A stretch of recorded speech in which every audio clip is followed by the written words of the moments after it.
Match week number 23 in the Premier League gives us a derby and a title race. Let's break it down and win $50,000.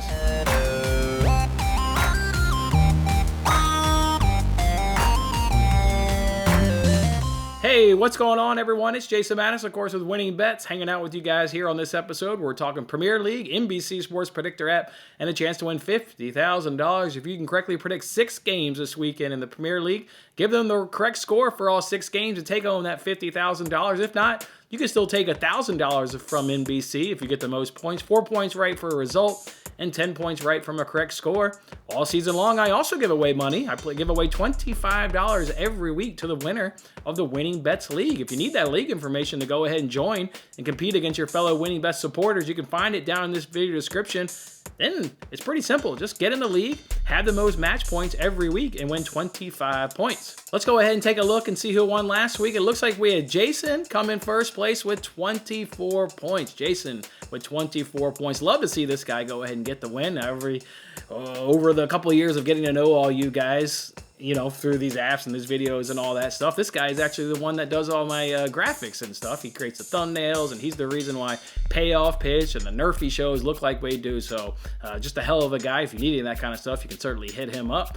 But just a good guy. One of the good ones been getting to know, as a lot of you guys are. I love interacting with you guys. One of the best part about this stuff. So anyways, Jason had himself a nice little week there, collecting those 24 points. He got the correct score in that Newcastle West Ham game. He got the correct score in that Nottingham Leeds game. He got the result right there in that Manchester United game against Palace. I just love seeing your predictions. Every week, I love seeing who comes in first place and then what did they pick. Like, Jason went 1-0 Nottingham Leeds.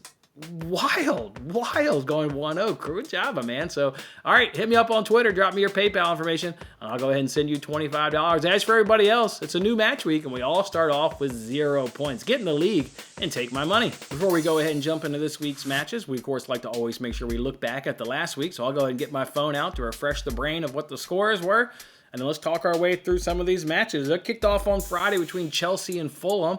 And Fulham may have won that reverse fixture 2-1 a couple weeks ago, but this one was a relatively boring game, 0-0.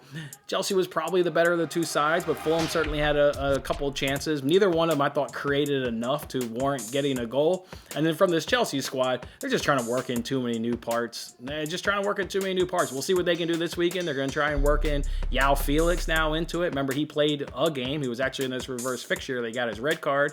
But now they're going to have to work him in. Is it going to be Mudryk? What about Fofana? Is he going to get a go at this? Is Felix going to be tucked in behind him? We don't know. But yeah, last week it didn't work out for Chelsea. They got 1 point at home. But that's a lineup, and that's a team that's going to be looking for more than 1 point each and every single week. We look at Saturday's matchup. West Ham, Newcastle, 1-1.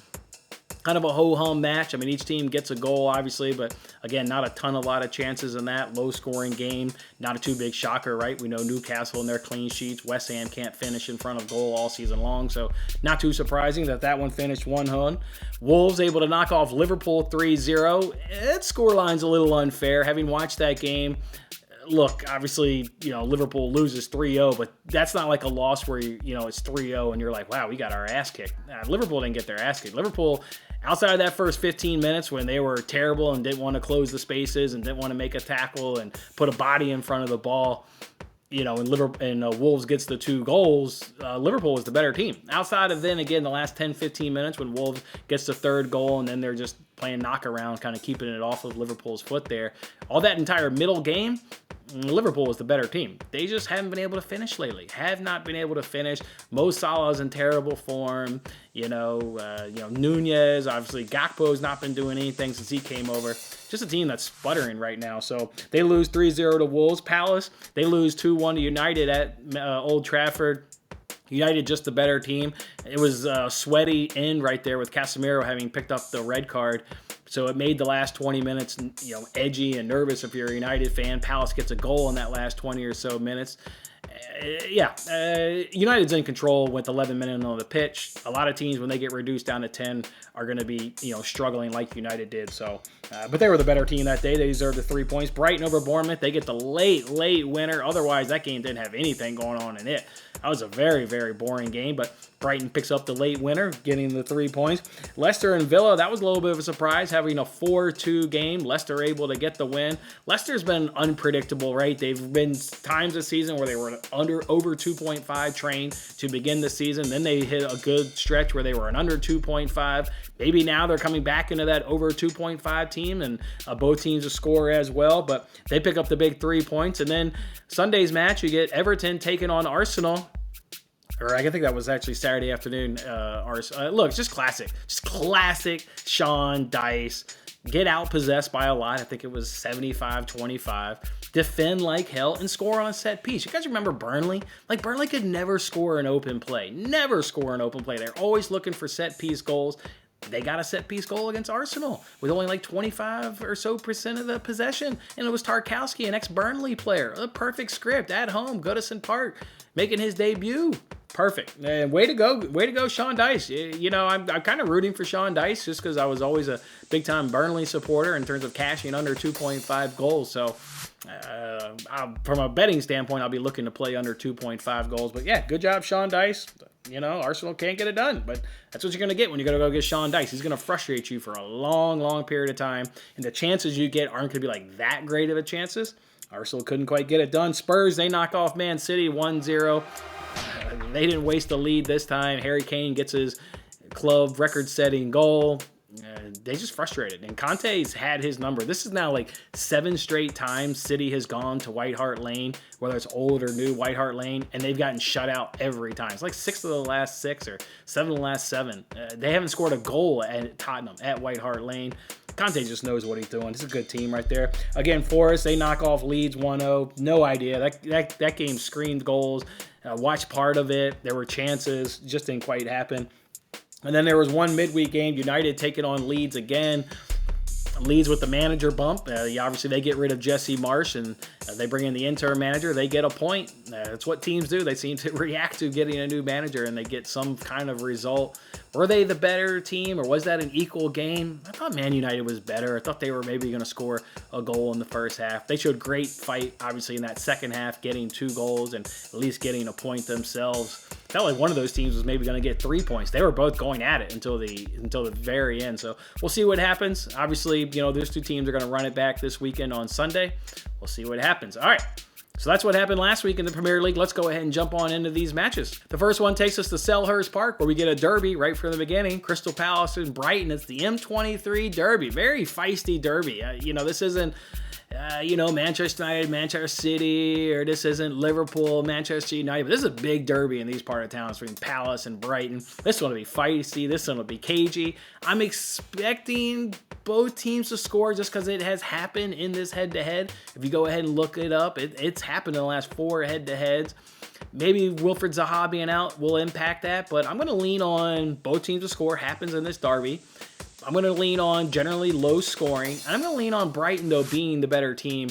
They're the better team. I mean, quite frankly, they're the better team. Look, they rank, I think it's 2nd in points per game earned in the last 6 at 2.17.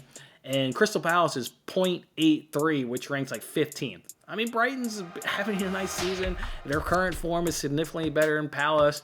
But because it's the derby, I think this one's going to be a draw, though. So I'm going 1-1. Both teams will find the back of the net. The M23 derby at Selhurst Park will be a 1-1 draw. Next, we've got Bournemouth taking on Newcastle, and not really an Eddie Howe's revenge game. They've already played a couple times this season, EFL Cup, Premier League. So this is just a good old match between Bournemouth taking on Newcastle. We know Newcastle. We've talked about them. They've been on this app. Most clean sheets in all of Europe's top 5 leagues.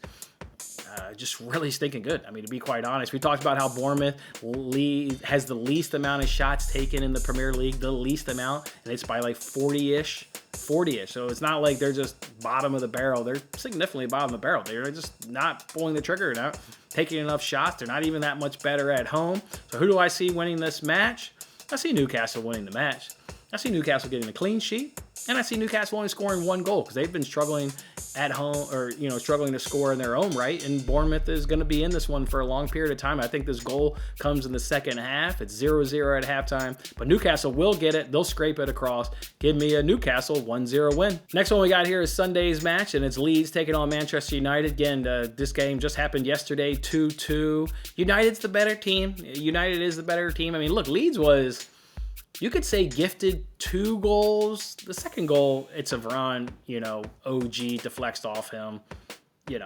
I bet that being said, Leeds does earn it, right? They do put a ball into the box and, they earn their own goal, so to speak. The first goal, they also earn it. Even though it's a terrible United, they were struggling in that first 10 minutes, kind of playing out of the back. I mean, give Leeds credit. They were pressuring them like hell. And I think that's why you kind of can give them credit for scoring that first goal, even though you could maybe make an argument it was, due to United's poor play. But it was poor play because Leeds was kind of all over them. So what's going to happen in this one? I'm taking the better team. Kind of had 2 sloppy goals that they'll deem sloppy goals in their own dressing room, the goals that they think they can prevent. But I do think Leeds still scores at home. They've been bright at home. You saw that they were still, playing bright, attacking football yesterday. We don't know who their manager is. Maybe they're rolling with the interim guy, or maybe they'll have brought somebody else in, Thomas Tuchel.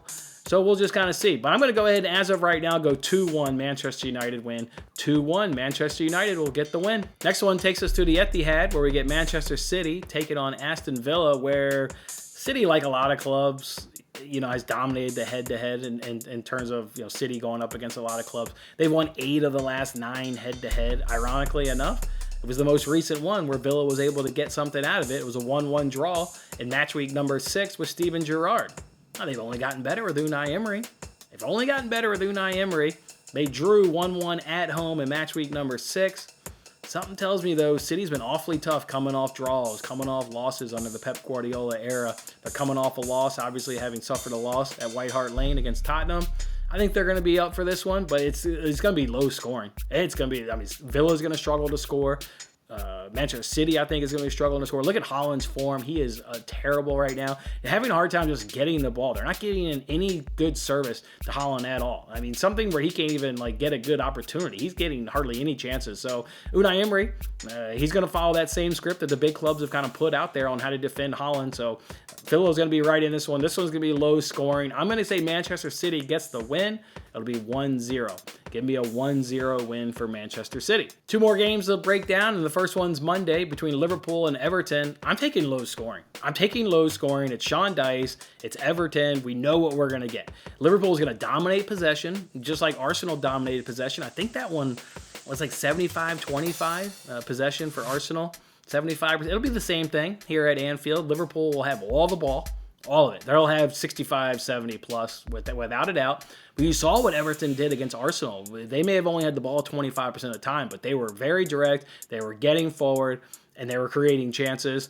And then they get a corner, and then they get their set-piece goal. So this one's going to be cagey, right? Merseyside derby. Liverpool's been struggling to score. Ain't nobody denying that. They are full-on struggling. I'm going 0-0 draw. I just think with Liverpool's struggles to score, combined with how good Everton will be defensively under Sean Dice, and I think Everton still needs set pieces to score just because of how they're going to play under Sean Dice, they'll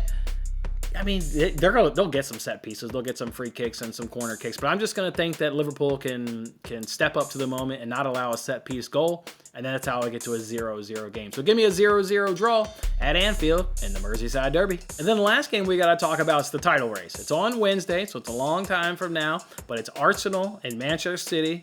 Can we get a title race?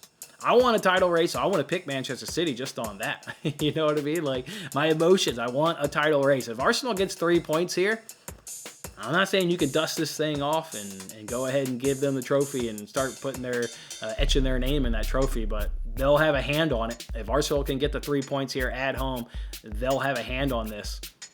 So let's see. I think this one's going to be one of 2 ways. It's going to be fireworks and goal fest, or it's going to be goalless and, very boring matches you kind of see, between teams in the top 4. So I'm going to lean more towards it's going to be goalless.